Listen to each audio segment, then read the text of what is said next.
How did Rihanna go from being rejected by luxury brands to building a $1 billion empire that changed the beauty and fashion industry forever? You know, it was real weird getting congratulations texts from people for money. You know, I was just like, wait, how does... I never got congratulated for money before. Like, that shit is crazy. But it made sense when I realized that it was inspiring to people, that they felt like this is something that they could achieve. Yes. Knowing where I've come from, knowing my humble beginnings. But here's what most people miss: the key decisions that made her empire unstoppable. Stick around, because by the end, you'll understand exactly why Rihanna's playbook isn't just about fame. It's a blueprint for building a billion-dollar brand. Before Rihanna became a global icon and billionaire entrepreneur, she was just a girl from Barbados with big dreams and a powerful voice. Born Robin Rihanna Fenty on February 20, 1988, in St. Michael, Barbados, she grew up in a modest home with her parents and two younger brothers. Her childhood wasn't always easy. Her father struggled with addiction, and her parents' marriage was turbulent. Despite this, Rihanna found an escape through music, often singing along to reggae and R&B hits that played on the island's radio stations. At just 15 years old, her life took a dramatic turn when she and two classmates formed a girl group. They scored an audition with American music producer Evan Rogers, who was vacationing in Barbados at the time. The moment Rihanna started singing, Rogers saw something special. He later recalled that while the other girls were talented, Rihanna had the kind of star presence that couldn't be taught. Recognizing her potential, he invited her to the US to record demo tapes. Those demos landed in the hands of Jay-Z, who had just taken over as president of Def Jam Recordings.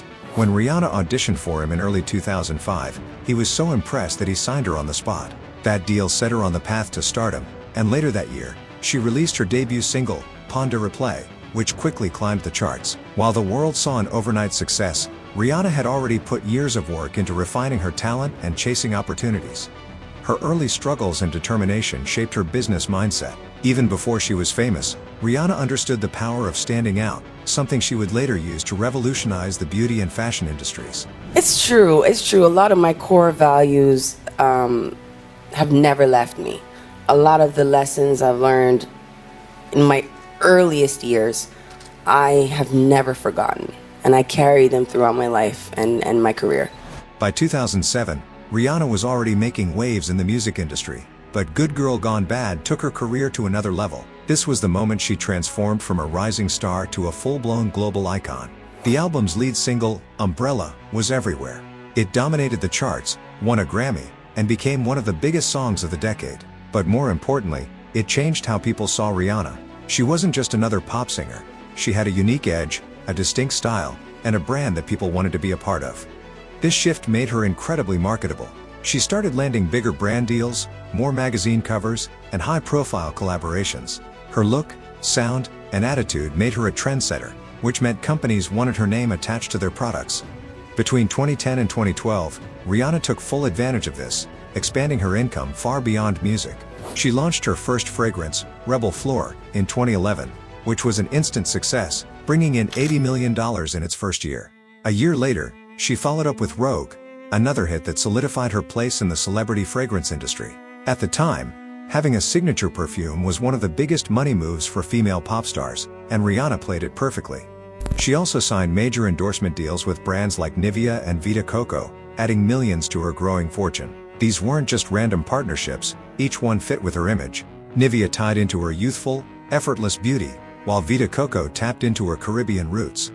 By the end of 2012, Rihanna wasn't just a singer, she was a business powerhouse. She had the music, the endorsements, and the brand power to turn anything she touched into gold. And this was just the beginning. My name has to stand by that.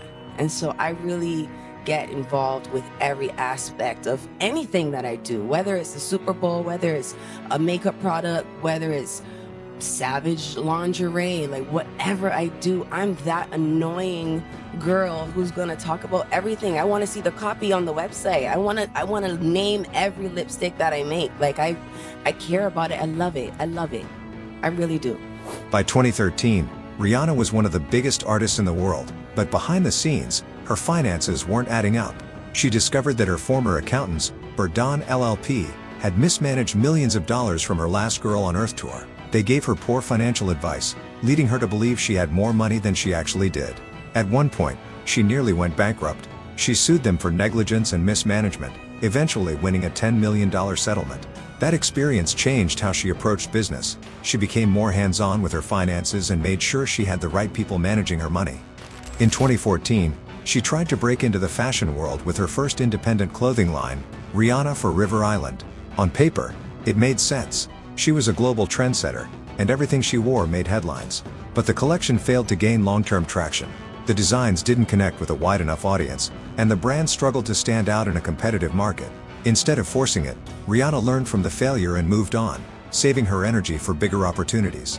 In 2015, she made a major business move that paid off, signing a $25 million sponsorship deal with Samsung for her anti-album and tour. This was one of the biggest brand deals for an artist at the time. Samsung got massive exposure, and Rihanna secured a huge payday before the album even dropped.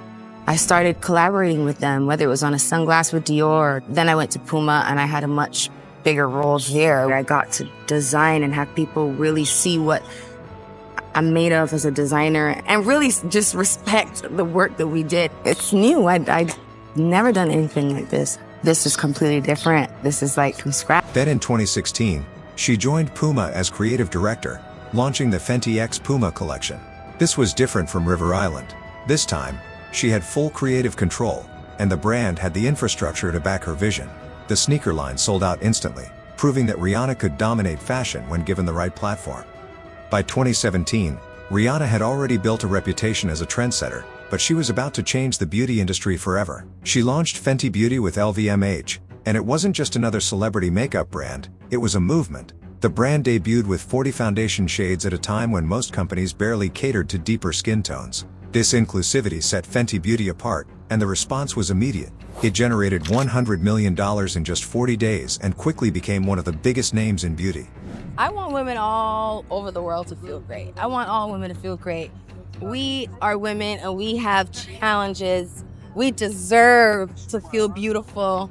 And I want women of all shades to feel included and all races and all cultures to be a part of this. And that's really what was important for me within choosing the shades and how many we were going to make, especially with the foundation.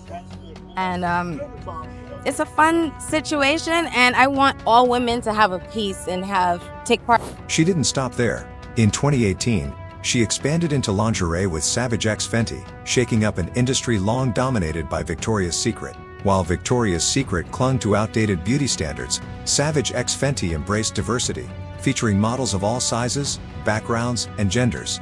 The brand's annual fashion show, streamed globally, became the modern, inclusive alternative to the Victoria's Secret runway show, which eventually got cancelled. Savage X Fenty wasn't just selling lingerie, it was changing the narrative around body confidence and representation. Then in 2019, Rihanna made history again. She became the first black woman to lead a luxury brand under LVMH with her fashion line, Fenty. It was a major milestone. LVMH had never partnered with a black woman at this level. The brand focused on high-end, modern designs, but despite its hype, it struggled to find long-term success. In 2021, Rihanna and LVMH decided to shut it down. Unlike her earlier fashion setback, this wasn't a failure. It was a strategic move. Rihanna knew when to walk away and focus on what was working. That same year, Savage X Fenty hit a $1 billion valuation, officially making Rihanna a billionaire. This was a defining moment. She wasn't just a pop star with a side hustle. She was one of the most successful self-made women in the world. Since then, she's kept expanding. Fenty Beauty continues to dominate, launching skincare and new product lines. Savage X Fenty is growing with physical stores. Even after reaching billionaire status, Rihanna isn't slowing down. She's not just running brands, she's shaping industries. The most fulfilling part is to see the idea realized, to see it come to life in a real tangible piece. When I approach this from a consumer standpoint, the type of consumer I am, I'm impatient. I want it now. I love it. And when I see it, I want to be able to have it. And that's how Rihanna built a billion-dollar empire, by making bold moves, setting new standards, and knowing exactly when to pivot. From reshaping beauty with Fenty to challenging the fashion industry with Savage X Fenty, she's proven that success isn't just about talent, it's about vision, strategy, and timing. Her journey wasn't always smooth. She faced setbacks, financial mismanagement, and even had to walk away from projects that didn't work. But each challenge only made her smarter, leading to even bigger wins. Today, She's not just a musician or a businesswoman, she's a cultural force shaping industries on her own terms. And she's not done yet. With Fenty Beauty, Savage X Fenty, and whatever she decides to build next, Rihanna's empire is only growing. If you enjoyed this video, be sure to watch the next one in the queue for more in-depth stories from Dealmaker Diaries. And as always, hit that like button and subscribe.